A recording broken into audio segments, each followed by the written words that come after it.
You've got 20 cents in your pocket and it's a Saturday afternoon in summer. The footpath's burning through your thongs. You hop from shade patch to shade patch until you get to the corner and there it is. The Milk Bar. You push open the glass door and the cold air hits you. Inside it smells like ice cream and newsprint, and something faintly sweet that you could never quite name. There's a glass cabinet of mixed lollies, clinkers, redskins, spearmint leaves, milk bottles, and you know you can get a whole bag for 10 cents if you choose right. There's a chilled cabinet humming against the back wall. An ice cream spider on the chalkboard for 30 cents, fizzy and cold and ludicrous in the best possible way. Behind the counter is the owner, Greek, Italian, maybe Lebanese, who knows your mum's name and knows exactly what you're going to pick before you open your mouth. You didn't need a menu. You didn't need a loyalty card or an app.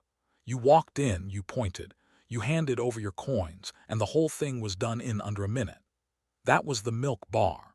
And if you grew up in Australian suburbia between the 1940s and the 1980s, there's a good chance it was as central to your childhood as Saturday morning cartoons or kicking a footy in the street. So what happened to it? The short answer begins with a bloke named Joachim Tavlarides. He was a Greek migrant who'd been visiting family in Chicago, and while he was there, he noticed something. Americans went absolutely mad for soda parlors. These were bright, sociable little shops selling milkshakes and fizzy drinks, and people couldn't get enough of them. Tavlarides came back to Sydney with an idea. He'd do the same thing, but he'd make it his own. He dropped the soda, scented everything on milkshakes, anglicized his name to Mick Adams, and in 1932 he opened the black and white 4D Milk Bar on Martin Place in Sydney's CBD. It was a hit from day one. Other Greek migrants watched what Mick had done and copied it. Then they improved on it. Then they expanded it. By 1937, there were roughly 4,000 milk bars operating across Australia. 4,000 in 5 years. That is one of the fastest retail expansions in Australian history, and it was driven almost entirely by migrant families, Greek, Italian, Lebanese, who saw in the milk bar a chance at something better, a business they could run themselves. A way into Australian life. The milk bars of the 1940s and 50s weren't just corner shops. They were designed to feel modern. Art Deco curves, neon signage, marble countertops, big mirrors. Some had jukeboxes. When rock and roll arrived in Australia, it didn't come through commercial radio, it came through the milk bar. Historian Leonard Januszewski, who has spent decades researching this, puts it plainly. The milk bar introduced rock and roll to Australia before the radio stations did.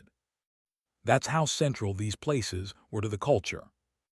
By the early 1950s, there was a milk bar on virtually every suburban corner in Australia. Every neighborhood had one. Every kid knew theirs by name. Not by the chain, by the people who ran it. Peggy and Dave's, Khan's, the Paragon, the Olympia.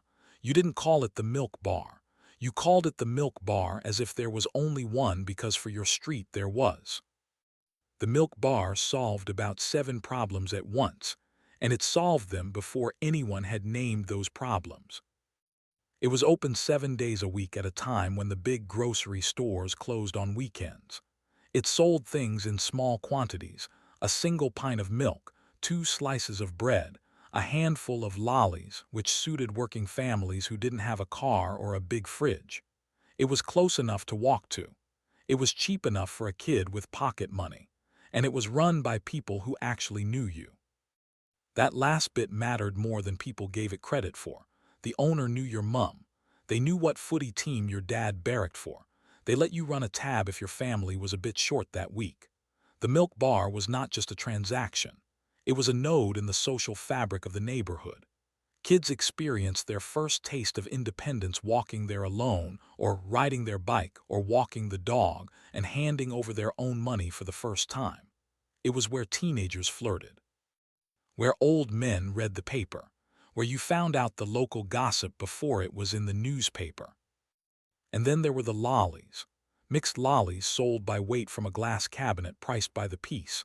Clinkers, Fantils, Cobbers, Redskins, milk bottles. You could spend 10 minutes deciding and no one rushed you. You carried them out in a little white paper bag that you'd fold down as you went. That bag of mixed lollies is one of the most commonly cited childhood memories of any Australian who grew up before the 1990s. It wasn't nostalgia at the time. It was just Tuesday. The milk bar didn't die because of one thing. It died because of four things, all happening at the same time, across 2 decades, and by the time anyone noticed the full picture, it was already too late. First, the supermarkets. In the 1960s and 70s, Woolworths and Coles began expanding aggressively into suburban Australia. For decades, milk bars had held something of an informal advantage. They were open on weekends when big grocers weren't. That changed. As trading hour regulations relaxed, the supermarkets opened longer and longer. They could sell the same bread, the same milk, the same cigarettes, but in bulk, at lower prices with more variety. The milk bar had always survived on convenience and proximity. Suddenly, the supermarket was both convenient and cheaper. For a lot of families, the choice made itself. Second, fast food. McDonald's opened its first Australian store in 1971. KFC had already been here for a few years. These chains were built from the ground up around the economics of the post-war world: disposable packaging, standardized menus, teenager-friendly pricing. The milk bar had always been fast, but it was not faster than a drive-through. It was not cheaper than a 30-cent hamburger. And it didn't have the advertising budget of a global corporation buying time on commercial television. Third, the car and the fridge. As Australian families became more prosperous through the 1960s and 70s, two things happened that quietly ended the daily rhythm of the milk bar. Families got cars, which meant they could drive further to shop, and they got bigger fridges and freezers, which meant they could shop once a week rather than every day. The milk bar had been built around daily, walking distance shopping. When people stopped shopping daily, the foot traffic dried up. The popping in on the way home, the quick dash for milk before dinner, it became less necessary, then unnecessary, then forgotten. Fourth, the next generation didn't want to run them. The families who built the milk bars worked extraordinary hours. 6 in the morning until 10 at night, 7 days a week, 52 weeks a year, often with the whole family pitching in, parents, grandparents, kids helping on weekends. It was grueling work, and they did it because it was their shot at a better life in a new country. But their children had gone to university. Their children had options. When mom and dad retired, there was often no one to take over. And with supermarkets undercutting on price and convenience stores like 7-Eleven spreading through the suburbs through the 1980s and 90s, the economics no longer justified the sacrifice. Bis Shrapnel recorded a 34% fall in the number of corner stores between 2010 and 2012 alone. Decades of quiet closures, then a cliff. By the time photographer Eamon Donnelly went back to his childhood suburb of East Geelong to visit Dave and Peggy's milk bar, it was gone. So were the 4 or 5 other milk bars he remembered from that neighborhood. All of them. Closed, converted, or just dark behind dusty glass. He spent the next 16 years documenting what remained across Australia: the faded signage, the empty refrigerators, the owners who'd given 40 years of their lives to a shop that no one would inherit. The last holdouts are extraordinary in their stubbornness.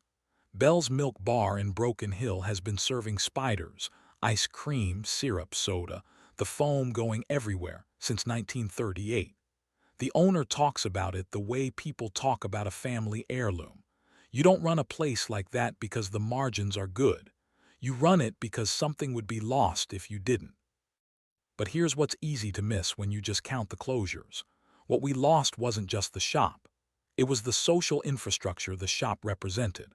The milk bar was where children first practiced being independent, riding their bike alone, handling their own money, making their own choices. It was where migrants built their lives and their communities, often without ever being fully accepted by the society they were feeding. It was where neighbors became neighbors, rather than just people who happened to live near each other. The Greek and Italian families who ran these shops did something remarkable. They were, in many cases, treated as outsiders, anglicizing their names, hearing Australian staff just to gain acceptance, while simultaneously sitting at the absolute center of community life. They fed the suburb. They knew everyone. They were indispensable and overlooked at the same time. The milk bar carried that contradiction for 60 years. There's a reason so many Australians describe the milk bar in exactly the same terms. The smell, the cold air, the lolly cabinet, the owner who knew your name. These aren't just personal memories. They're a shared memory, one of the few genuinely collective experiences of Australian suburban life across generations and demographics. Rich kids and working-class kids. Kids from the 1950s and kids from the 1980s. All of them have the same story, with different names on the window. The Aussie milk bar was perfectly suited to the world that existed between 1932 and 1975. A world of daily shopping, walking distance errands, and neighborhoods built around local life. When that world shifted, when the car, the big fridge, the supermarket, and the fast food chain remade suburban Australia, nothing about the milk bar could shift with it. You can't out-cheap Woolworths. You can't out-advertise McDonald's. You can't replicate 60 years of family sacrifice with a franchise model. What you can do is remember what it felt like to walk in on a hot Saturday afternoon, 20 cents in your hand, and have someone on the other side of the counter already know what you wanted. Comment bait: if you went to a milk bar as a kid, where was it? What did you always get? What did it smell like walking through the door? Leave it in the comments. Some of those places are gone, and the only record left is what people remember. Let's keep that record.